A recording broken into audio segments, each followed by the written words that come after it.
என்னை தீண்டி விட்டாள் தீரி தூண்டி விட்டாள் என்னை நானே தொலைத்து விட்டேன் ஒரு மார்கழியின் பனிரவில் என்னை நானே எரித்து விட்டேன்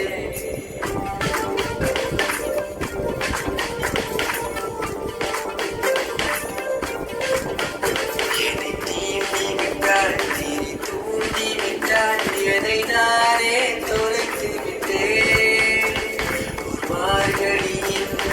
பனிரவில் என்னை நானே எரித்து விட்டேன் இதழின் ஓரம் இழைந்து ஓடும் அவள் சிரிப்பு